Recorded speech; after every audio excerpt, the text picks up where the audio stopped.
ඔබතුමා යුනිෆෝම් ඇඳලා බීලානේ මහත්තයෝ ඉන්නේ. අයියේ ඔහොම කරන්නේ. හරි අපි දැන් OIC කැනල්ලා පෙන්නනවා. හරි. හරි. මම සිද්ධීමනේ අහන්නේ.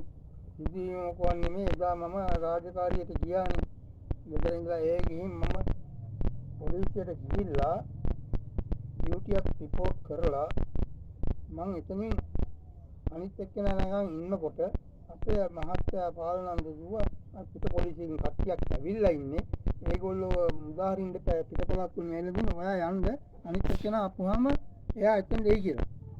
ඊට පස්සේ මම එතෙන්ද ගිහින් ඉඳලා ඒගොල්ලෝ මුදාහැරලා මේ මම අර ආවෙන් පස්සේ මටත් එක්ක අවුත් දැම්මල් රෝඩ් එකේ නෑ කිව්වා. ඊට පස්සේ මම ආයෙ ගියා.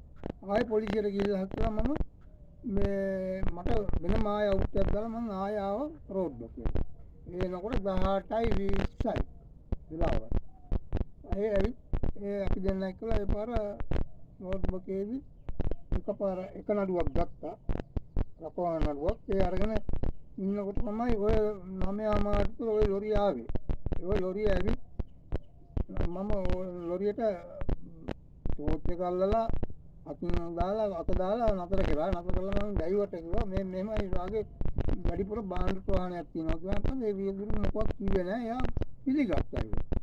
ඊට පස්සේ මම එයාට බහින්න කියලා එයාගේ ඩොකියුමන්ට් ටික ඉල්ලගෙන මම ඇවිත් අපේ පෝස්ට් එක ඇතුලේ ඉන්න රාගහාමිට දුන්නා. රාග මාත්‍ර දුන්නා මේකට මේ ටෙම්පරියක් දෙන්න මෙයාගේ වැඩිපුර බාණ්ඩ ප්‍රවාහනයට කියලා. දෙන්න කියලා මම කිව්වා දැන් ළමයා මාර මම කෑවේ නැහැ මම කණ්ඩ යන්නම් කියලා. මම ඇතුළට ගියා කෑමට ගියාම ඒ ලොරිය අනිත් පැත්තේ හිටපු මිනිස්සයා ඇවිල්ලා කියන ඔයත් වැරද්දක් කරලානේ තියෙන්නේ මොකද්ද කියලා. මම මොකද්ද කියලා. ඊට පස්සේ ඔයත් බීලා මම කොහොම බීලා නැහැ. බීලා මේ ජොබ් එක කරන්න බෑනේ. කියලා මම කිව්වා. ඊට පස්සේ නෑ ඔයා බීලා ඉන්නේ කියලා මෙයා තම අපේ පොලිසිය ලොකු මහත්තු උසස් නිලධාරීන් ඉන්නවා. ඒ උසස් නිලධාරීන් මෙයා කෝල් කරලා මෙයා මෙහෙම බීලා ඉන්නේ කියලා. බීලා ඉන්නේ කියලා මම කෑම කනවා මේ ජානලින් ගාව මෙයා මේ විස්තර ඔක්කොම කියන්නේ. මම දන්නේ මෙයා වීඩියෝ කරනවද මොනවද කියන්නේ. මේ පස්සේ මම ඉතින් කනකොට වාසි මහත්තයාව. වාසි මේ මෙහෙම එකක් කියලා තියෙනවා. මේ ඩිවිෂන් මහත්තයා කිව්වා ඔයා මේ බීලා ඉන්නේ කියලා අත්ලා ගියා. ඒ මම ඊට පස්සේ මම සර් කෑම කනවනේ කෑම ටික කාලා මම එන්න යම්. කියලා ඊට පස්සේ ගියා හොස්පිටලෙට. හොස්පිටලෙට ගියාන් පස්සේ හොස්පිටලේ එයාලගේ ප්‍රායෝගික ක්‍රියාකාරකම් අනුව කිව්වා මෙයා බීලා වෙලිලා නැහැ මෙයාට බීපත් නැහැ කියලා. ඒ රිපෝට් එකක් තියෙනවා. ඒ කියද්දි තමයි මට මේ විදිහට වැඩ කරන්න ලක්ෂණේ වෙපෝන. මේ අසාධාරණ කියන්නේ මොකද? ඕසි මාතර කරන්න දෙන්නේ මේ මාධ්‍යවේදියෙක් මේ ලංකාව පුරාම යවලා තියෙන්නේ. මම දන්නේ නැහැ මාධ්‍යවේදියෙක් නෝ එමිනේ දැනගන්න එපා. ඒගොල්ලන් ආපු වාහනේ වැරද්දක් තියෙනවා කියලා. ඒ දැනගෙන මේ මිනිස්සු මේ හරහාට බොරුවට ඉඳලා දැන් මේ මාධ්‍යයට දීලා මාස්කුන්ට කරන්න දෙයක් නැහැ මම මාධ්‍යෙන් කෑ ගහන්න කියලා මම වැඩ ගන්න කිව්වා. මම දැන් මාසෙකට රුපියල් 40000 ගන්න බැංකු ලෝන් එක. මේ ඉදමට. ඉතින් මම කොහොමද මෙයා කරන්න කියලා මම මේ කල්පනා කර ඉන්නේ මට මොකද්ද කරපු අසාධාරණයි කියලා. ඉතින් මම බලාපොරොත්තු වෙනවා දැන් මට රාජකාරිය දුන්නොත් මේ බැංකු නැත්නම් මේ ඉදමත් බැංකුවට යනවා. මේ කෙටි කාලෙකින් දින එක.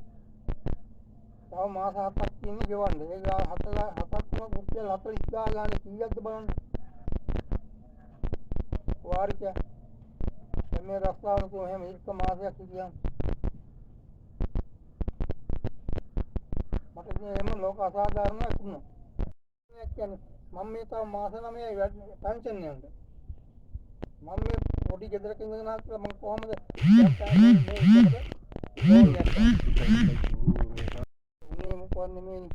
මට උනේ මම රාජකාරියට ගියා.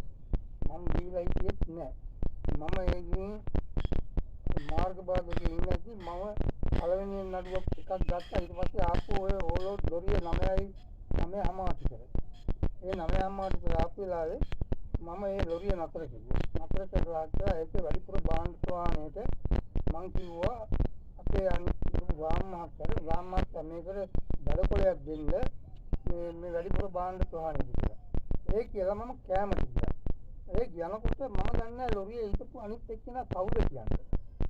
ඒකනත් බැලලා ඉල්ලහක් කළා ඔයා වැරද්දක් කරලා තියෙන්නේ කියලා මම මොකද කරන්නේ වැරද්ද මම වැරද්ද කළේ නෑ මම ලොරිය නතර කරා ඉතරයි ඒ කරපු වෙලාවේදී මේ එයා කියන ඔයා බීලා මම කොහොම දැන් බීලා නෑ මම එලා බීලා නෑ මම එලා බොන්න ගෙනින් තිබුණේ නෑ මම පොලිසිය යුනිෆෝම් එකක් ගන්න රාජකාරී කරුවේ තෝර එහෙමනම් පොලිසියෙත් දැනගෙන තියෙන්න එපා මම පොලිසියෙන් එළියට යනවා මම බීලා හිටියා පොලිසිය ඇතුලේ ගිහලා ඩියුටි රිපෝට් කරද්දි කොහොමද වෙන්නේ ඒගොල්ලෝ දන්නවනේ ඉතින් අර එස්ఐ මහත්තයා පාලනාන්ති උපනන්ද මහත්තයා කිව්වා ඔයා යන්න පිටපොඩි අයියෝ කට්ටිය රිලීස් කරනවා මම කන්නම ගියේ